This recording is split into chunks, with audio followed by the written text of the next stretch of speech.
दोस्तों एनडीए में seat sharing का जो फॉर्मूला है वह लगभग तय हो चुका है। देखिए उपेंद्र कुशवाहा की पार्टी आरएलएम के लिए चिंताजनक खबर है।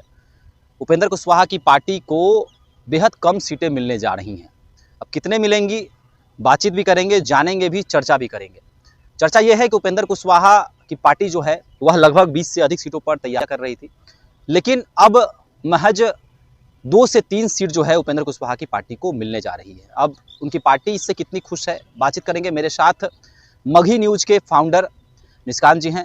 निष्कांत जी, क्या कुछ कहिएगा? खबर है कि मन मुताबिक सीटें नहीं मिलने जा रही हैं उपेंद्र कुशवाहा को। कितना चिंताजनक है यह उपेंद्र कुशवाहा के लिए? भारी चिंताजनक है। उपेंद्र कुशवाहा की पार्टी में 15 से 20 नेता ऐसे हैं जो विधानसभा चुनाव की तैयारी में जुटे हुए हैं, लेकिन जो अंदर खाने खबर निकल के आ रही है कि एनडीए में सीट शेयरिंग का फार्मूला लगभग तय हो गया है और 2 से 3 सीट उपेंद्र कुशवाहा को मिल सकता है।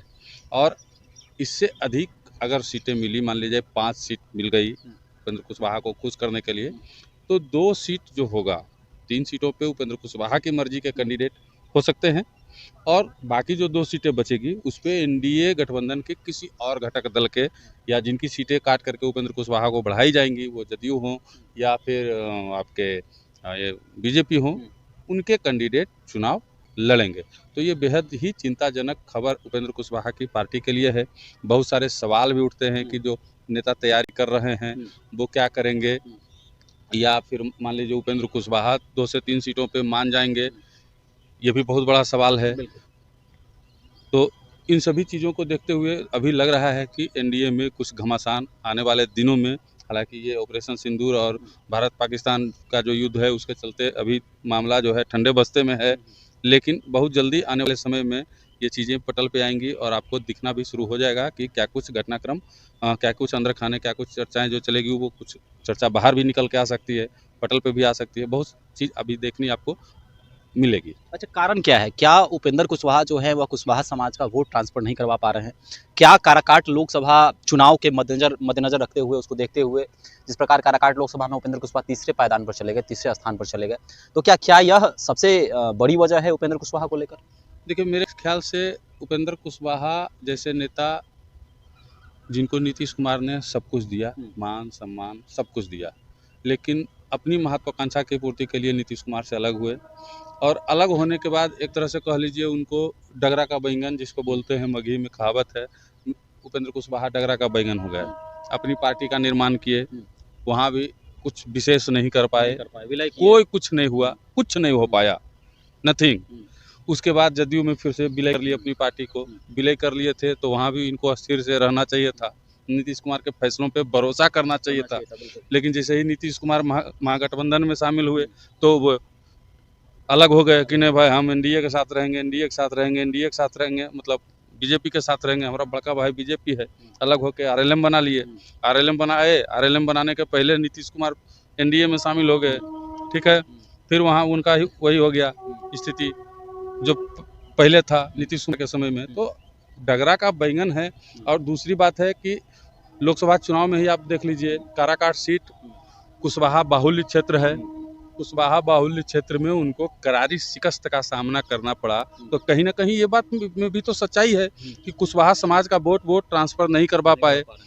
और ऐसे भी कुशवाहा समाज के बहुत सारे लीडर जो है, तब तक जब उपेंद्र कुशवाहा अलग हुए एनडीए से, नीतीश कुमार से अलग हुए, तो नीतीश कुमार ने भी कुशवाहा समाज के कई लीडरों को ऊपर उभार के लाया, उनको नेता बनाया, वहाँ भी नेता तैयार हो गए।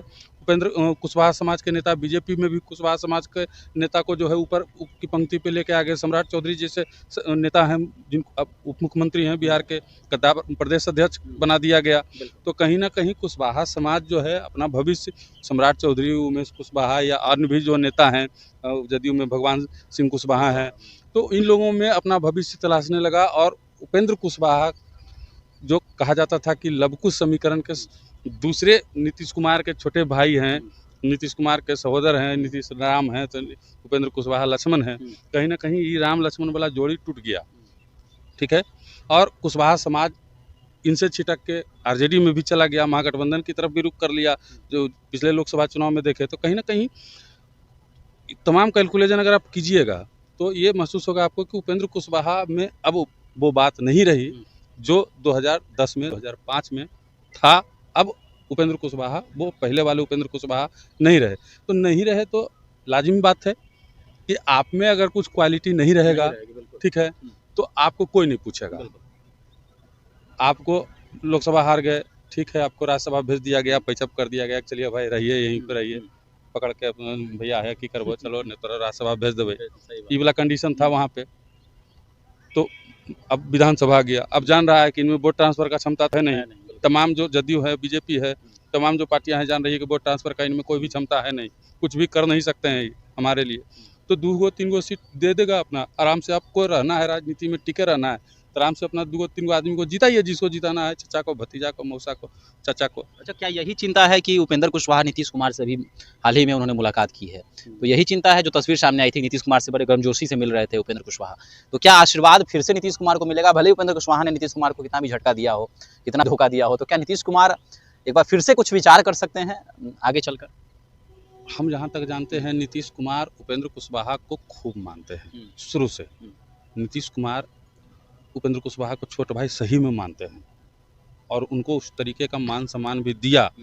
मतलब दूर जाने के बाद जब नज़दीक आए तो भी वही मान सम्मान, वही इज्जत रहा, लेकिन कहीं ना कहीं उपेंद्र कुशवाहा इस मान सम्मान को बरकरार नहीं रख पाए। अब उनके पास गर्मजोशी से हाथ मिलाने के अलावे, गर्मजोशी से गले मिलने के अलावे उपेंद्र कुशवाहा के पास और कोई रास्ता भी नहीं है, क्योंकि उपेंद्र कुशवाहा को भी पता है कि हम महागठबंधन में हमारे लिए जगह नहीं है वहाँ, क्योंकि उनके पास वोट ट्रांसफ़र का क्षमता अब है नहीं।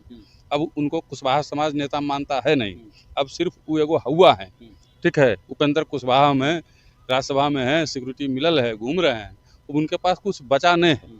उनसे बढ़िया नेता महागठबंधन में मुकेश सहनी, उनसे बढ़िया वोट ट्रांसफ़र कर सकते हैं। पशुपति पारस तो उनको काहे नहीं लेगा, पशुपति पारस को महागठबंधन उपेंद्र कुशवाहा को काहे लेगा, ठीक है। तो दूसरी बात है कि उपेंद्र कुशवाहा की जो राजनीति है वो कहीं ना कहीं विचार जो है वो मेल नहीं खाता है महागठबंधन से, तो जाएंगे भी नहीं।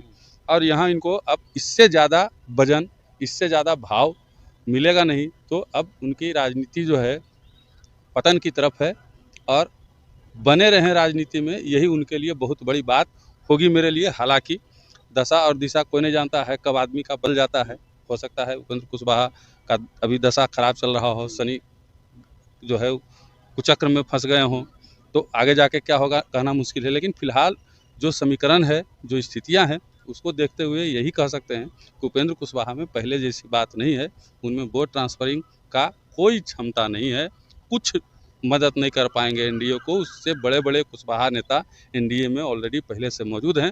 2 से 3 सीट मिल भी गया तो उनको संतोष करना पड़ेगा और इसके अलावे उनके पास कोई ऑप्शन नहीं है।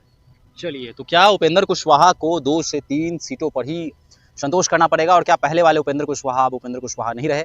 और क्या कुशवाहा समाज ने अपने नेता को बदल लिया है? और क्या सम्राट चौधरी उमेश कुशवाहा जैसे जो नेता हैं वह क्या कुशवाहा समाज के नेता बन चुके हैं? ये तमाम सवाल आप जम ले रहे हैं। और आने वाले समय में क्या उपेंद्र कुशवाहा की पार्टी में भी बड़ी टूट हो सकती है? अगर महज 2 से 3 सीट मिला, जहाँ एक और 20 सीटों पर तैयारियां चल रही हैं, तो क्या भाग दौड़ की भी स्थिति बन सकती है? और क्या उनके नेता जो हैं क्या इधर से उधर जा सकते हैं? ये भी तमाम सवाल अब उत्पन्न हो रहे हैं। आपको क्या लगता है उपेंद्र कुशवाहा को लेकर? अभी हमारे साथ कमेंट सेक्शन में अपनी राय रख सकते हैं। धन्यवाद।